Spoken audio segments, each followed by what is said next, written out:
Welcome back to Universal Things, the place where we explore what lies beyond the curtain of our everyday reality.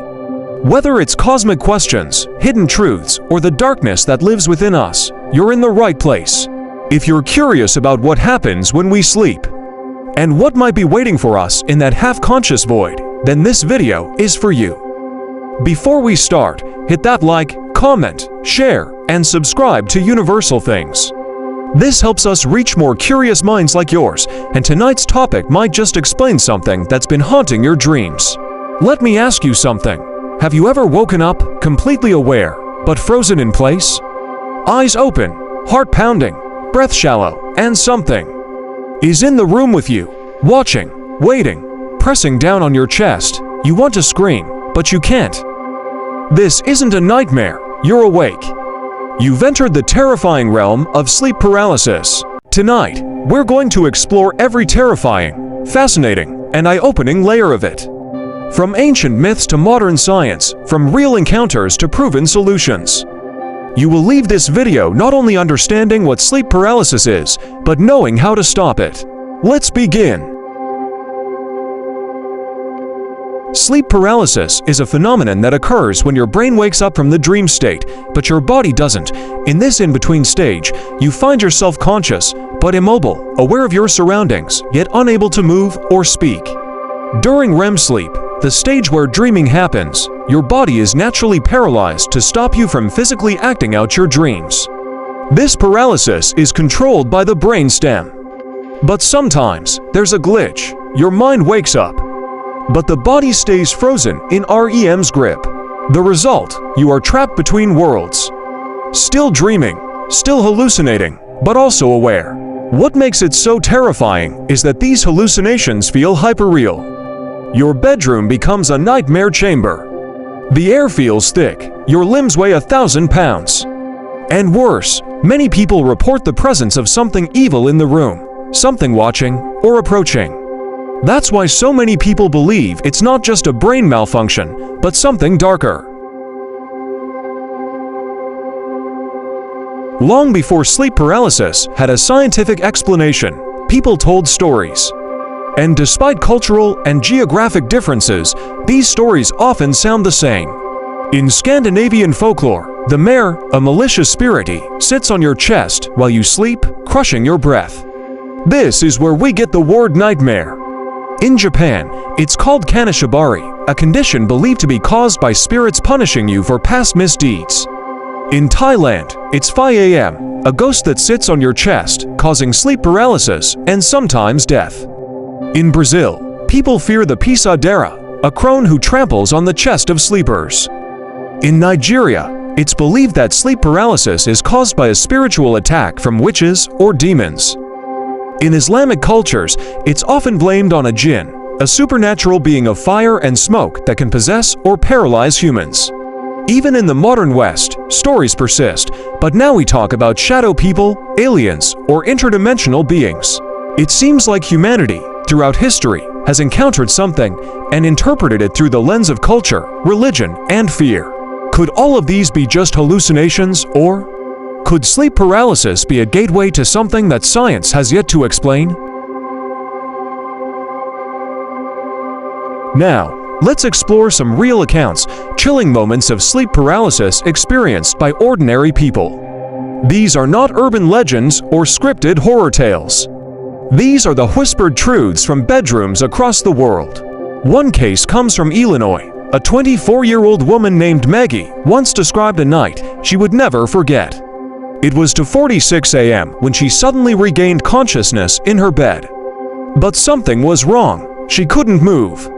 Her arms were frozen at her sides. Her breath came shallow, and her chest felt like it was pinned beneath an invisible weight. In the dim corner of her bedroom, she saw a tall figure, unmoving, towering, its body darker than the night around it. Not just shadow, but absence. It didn't advance, it didn't speak, it only watched. She lay trapped in her own body, silently screaming. Then, just as quickly, she could move again, the shadow, gone. Carlos, a 37-year-old man from Texas, had been dealing with strange sleep disturbances for years. But nothing prepared him for what happened one summer night. As he drifted between sleep and waking, he felt an overwhelming heaviness. When he opened his eyes, he realized he was paralyzed. Then, it got worse. He described the feeling of hands grabbing his ankles, cold, bony hands, and something tugging him downward, almost off the bed. He tried to shout, to kick, but he was locked inside himself. For what felt like minutes, he lay helpless, convinced he was being dragged into darkness. Then, as quickly as it began, it ended. His body snapped back into control, drenched in sweat and disbelief. And there are thousands more. Some speak of shadow people standing at the foot of the bed, silent and still, with glowing eyes. Others describe floating above their bodies, watching from the ceiling, unable to return. Some hear footsteps pacing in the hallway, or see a face inches from theirs, even though they live alone. These stories come from every continent, every background, and they share eerie similarities. Chest pressure, dark figures, inability to scream, feeling of being watched. Sometimes, even the sound of growling or whispering, like something trying to communicate from the other side. It raises a profound question. If this is only a random neurological event, then why are so many people seeing the same things? Why the tall man? Why the old hag? Why the overwhelming sense of malevolent presence? Is it just the mind replaying shared archetypes? Or are we tapping into something ancient, something hidden behind the veil of sleep? Now let's zoom into the brain. Sleep paralysis occurs during the REM stage of sleep, which is short for rapid eye movement. This is the stage where you dream. To prevent you from acting out your dreams, your brain shuts off movement using neurotransmitters like GABA and glycine. In sleep paralysis, this paralysis doesn't stop when the brain wakes up.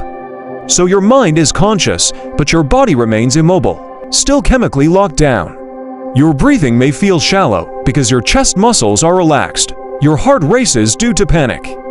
And since your brain is still in dream mode, it often projects hallucinations into the room around you.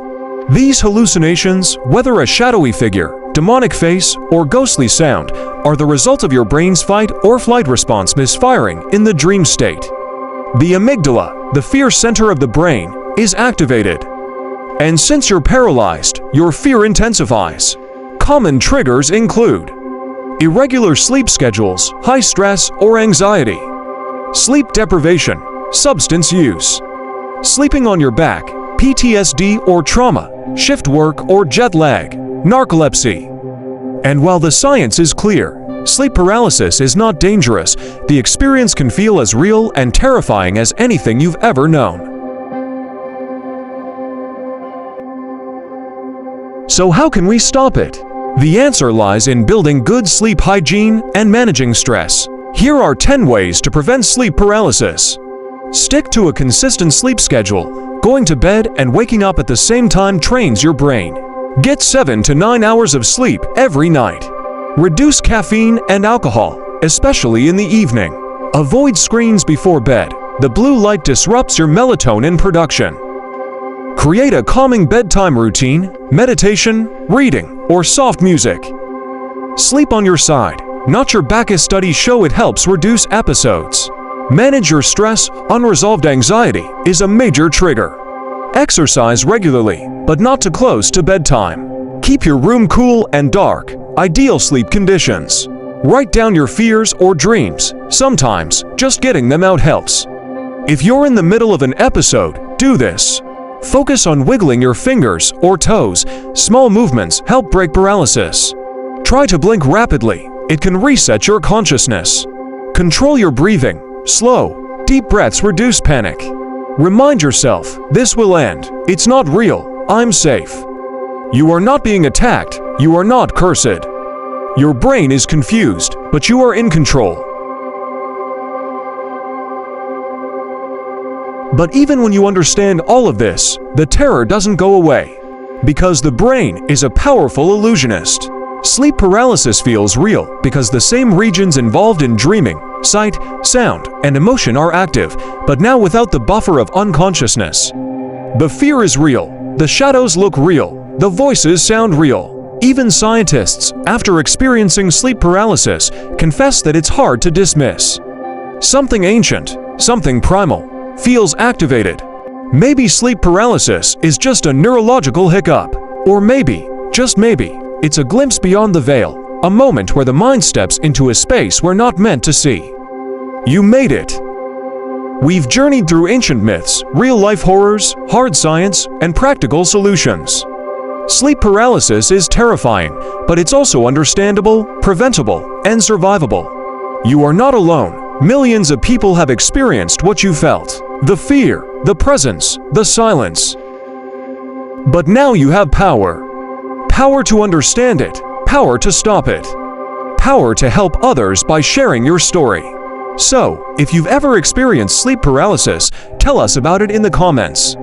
Let your voice be part of the healing. You might help someone feel a little less alone tonight. Don't forget to like, comment, share, and subscribe to Universal Things for more deep dives into the eerie, the unknown, and the extraordinary. Until next time, sleep well, and if you wake up in the dark, just remember, you are in control.